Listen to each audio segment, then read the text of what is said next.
ಎಲ್ರಿಗೂ ನಮಸ್ಕಾರ. ನಾನು ನಿಮ್ಮ ಅಡ್ವೊಕೇಟ್ ಜಯರಾಮೇಗೌಡ, ಕನಕಪುರ. ಇವತ್ತು ತಮ್ಮ ಮುಂದೆ ಪ್ರಸ್ತುತಪಡಿಸಿರುವಂಥ ವಿಚಾರ ಯಾವುದು ಅಂತ ತಮಗೆ ತಿಳಿಸೋದಾದರೆ, ಸಿವಿಲ್ ವಿವಾದಗಳಲ್ಲಿ ಪೊಲೀಸರು ಪದೇ ಪದೇ ಅನಪೇಕ್ಷಿತವಾಗಿ ಮಧ್ಯಪ್ರವೇಶಿಸುವುದಕ್ಕೆ ಸಂಬಂಧಿಸಿದಂತೆ ತಮಗೆ ತಿಳಿಸಲಿಕ್ಕೆ ಬಯಸ್ತಾ ಇದ್ದೀನಿ. ಈ ವಿಡಿಯೋ ಮಾಡ್ತಿರುವಂಥ ಮುಖ್ಯ ಉದ್ದೇಶ ಏನು ಅಂತ ಹೇಳಿದ್ರೆ, ಸಾರ್ವಜನಿಕರಲ್ಲಿ ಜಾಗೃತರನ್ನಾಗಿ ಮಾಡುವಂಥದ್ದು ಮತ್ತು ಅರಿವನ್ನು ಮೂಡಿಸುವ ಕಾರಣದಿಂದ ಈ ವಿಡಿಯೋವನ್ನು ಮಾಡ್ತಾ ಇದ್ದೀನಿ ಪ್ರೇಕ್ಷಕರೇ. ಏನು ಭಾರತದಲ್ಲಿ ನ್ಯಾಯಾಲಯಗಳು, ವಿಶೇಷವಾಗಿ ಸರ್ವೋಚ್ಚ ನ್ಯಾಯಾಲಯ ಮತ್ತು ವಿವಿಧ ಉಚ್ಚ ನ್ಯಾಯಾಲಯಗಳು, ಸಿವಿಲ್ ವಿವಾದಗಳಲ್ಲಿ ಪೊಲೀಸರು ಅನಪೇಕ್ಷಿತ ಮಧ್ಯಪ್ರವೇಶದ ವಿರುದ್ಧ ಪದೇ ಪದೇ ತೀವ್ರ ಆಕ್ಷೇಪಣೆ ವ್ಯಕ್ತಪಡಿಸಿವೆ ಮತ್ತು ಇದಕ್ಕೆ ಸಂಬಂಧಿಸಿದಂಥ ಸ್ಪಷ್ಟ ನಿರ್ದೇಶನಗಳನ್ನು ನೀಡಿವೆ. ಇದಕ್ಕೆ ಸಂಬಂಧಪಟ್ಟಂತೆ ನಾವು ಈ ದಿನ ತಿಳ್ಕೊಬೋದಾಗಿದೆ. ಪ್ರಮುಖ ಅಂಶಗಳು ಮತ್ತು ಇತ್ತೀಚಿನ ನಿರ್ದೇಶನಗಳ ಬಗ್ಗೆ ನಾವು ತಿಳ್ಕೊಳ್ಳೋದಾದರೆ, ಸಿವಿಲ್ ವರ್ಸಸ್ ಕ್ರಿಮಿನಲ್ ವ್ಯಾಜ್ಯಗಳ ಪ್ರತ್ಯೇಕತೆ ಬಗ್ಗೆ ನಾವು ನೋಡ್ಬೋದಾಗಿದೆ. ಸಿವಿಲ್ ವಿವಾದಗಳು ಯಾವುದು ಅಂತ ನಾವು ತಿಳ್ಕೊಳ್ಳೋದಾದರೆ, ಉದಾಹರಣೆಗೆ ಆಸ್ತಿ ವಿವಾದ, ಹಣಕಾಸಿನ ವಸೂಲಾತಿ, ಗುತ್ತಿಗೆ ಉಲ್ಲಂಘನೆ, ಗಡಿ ತಕರಾರುಗಳು ಇವು ಸಿವಿಲ್ ನ್ಯಾಯಾಲಯಗಳ ವ್ಯಾಪ್ತಿಗೆ ಬರುವಂಥ ಆಗಿರ್ತವೆ. ಇವುಗಳನ್ನು ನಾವು ಸಿವಿಲ್ ಪ್ರಕ್ರಿಯೆ ಸಂಹಿತೆ, code of civil procedure code ಅಂದರೆ CPC ಅಂಡರ್ನಲ್ಲಿ ನಾವು ಇದನ್ನು ಇತ್ಯರ್ಥಪಡಿಸ್ಕೊಳ್ಬೇಕಾಗ್ತದೆ. ಅದೇ ರೀತಿಯಾಗಿ ಪೊಲೀಸರ ಪಾತ್ರವು ಕ್ರಿಮಿನಲ್ ಪ್ರಕರಣಗಳಿಗೆ, ಉದಾಹರಣೆಗೆ ಕೊಲೆ, ಕಳ್ಳತನ, ದರೋಡೆ, ವಂಚನೆ, ಮೋಸಕ್ಕೆ ಸೀಮಿತವಾಗಿರ್ತದೆ. ಇವುಗಳನ್ನು ನಾವು ಕ್ರಿಮಿನಲ್ ಪ್ರಕ್ರಿಯೆ ಸಂಹಿತೆ ಅಂಡರ್ನಲ್ಲಿ ನೋಡಬಹುದಾಗಿದೆ.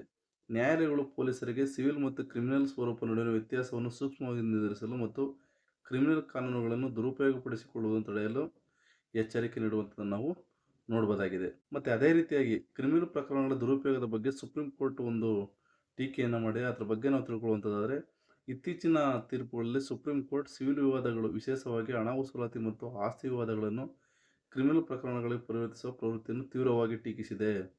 ಹಣವನ್ನು ವಸೂಲಿ ಮಾಡಲು ಬಂಧನದ ಬೆದರಿಕೆಯನ್ನು ಬಳಸಲು ಸಾಧ್ಯವಿಲ್ಲ ಎಂದು ನ್ಯಾಯಾಲಯಗಳು ಹೇಳಿವೆ. ಇದು ನ್ಯಾಯಾಲಯದ ವಿತರಣಾ ವ್ಯವಸ್ಥೆಗೆ ಗಂಭೀರ ಬೆದರಿಕೆ ಎಂದು ಬಣ್ಣಿಸಿದೆ.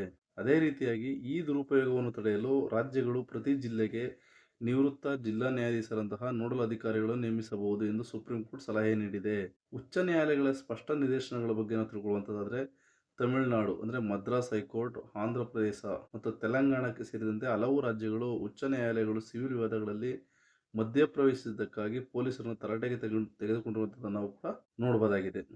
ಮತ್ತು ಅದೇ ರೀತಿಯಾಗಿ ಮುಂದುವರೆದು ನಾವು ನೋಡೋದಾದರೆ, ಸಿವಿಲ್ ವಿಷಯಗಳಲ್ಲಿ ವಿಚಾರಣೆ ನಡೆಸದಂತೆ ಮತ್ತು ನಾಗರಿಕರಿಗೆ ಕಿರುಕುಳ ನೀಡದಂತೆ ಪೊಲೀಸರಿಗೆ ಸ್ಪಷ್ಟವಾಗಿ ನಿರ್ಬಂಧ ವಿಧಿಸಲಾಗಿದೆ.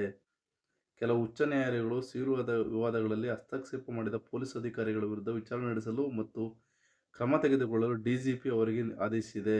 ಪೊಲೀಸ್ ಠಾಣೆಗಳು ವ್ಯವಹಾರ ಇತ್ಯರ್ಥ ಅಡ್ಡ ಅಲ್ಲ, ಆಗಬಾರದು ಎಂದು ತೆಲಂಗಾಣ ಹೈಕೋರ್ಟ್ ಕೂಡ ಇದಕ್ಕೆ ಆಕ್ಷೇಪವನ್ನು ವ್ಯಕ್ತಪಡಿಸುವಂಥದ್ದನ್ನು ನಾವು ಕಾಣಬಹುದಾಗಿದೆ.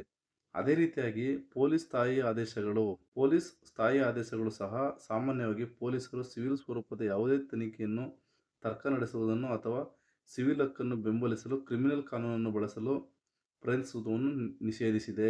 ಸಾರಾಂಶವಾಗಿ ನಾವು ತಿಳ್ಕೊಳ್ಳುವಂಥದ್ದಾದರೆ, ಸಿವಿಲ್ ಪ್ರಕರಣಗಳು ಕೇವಲ ಸಿವಿಲ್ ನ್ಯಾಯಾಲಯಗಳ ವ್ಯಾಪ್ತಿಗೆ ಒಳಪಡುತ್ತವೆ ಮತ್ತು ಪೊಲೀಸರು ಯಾವುದೇ ನೆಪದಲ್ಲೂ ಅಂತಹ ವಿವಾದಗಳಲ್ಲಿ ಮಧ್ಯಪ್ರವೇಶಿಸಲು ಅಧಿಕಾರ ಹೊಂದಿಲ್ಲ ಎಂಬುದನ್ನು ಪ್ರಸ್ತುತ ಕಾನೂನು ನಿಲುವನ್ನು ನಾವು ನೋಡಬಹುದಾಗಿದೆ. ಅದೇ ರೀತಿಯಾಗಿ ಇತ್ತೀಚಿನ ನ್ಯಾಯಾಲಯ ತೀರ್ಪುಗಳ ಸಾರವಾಗಿ, ಒಂದು ವೇಳೆ ಪೊಲೀಸರು ಮಧ್ಯಪ್ರವೇಶಿಸಿದರೆ ಅದು ನ್ಯಾಯಾಲಯದ ನಿರ್ದೇಶನಗಳ ಉಲ್ಲಂಘನೆಯಾಗುತ್ತದೆ ಅನ್ನೋದನ್ನು ತಿಳಿಸಿರುವಂಥದ್ದನ್ನು ನಾವು ಕಾಣಬಹುದಾಗಿದೆ.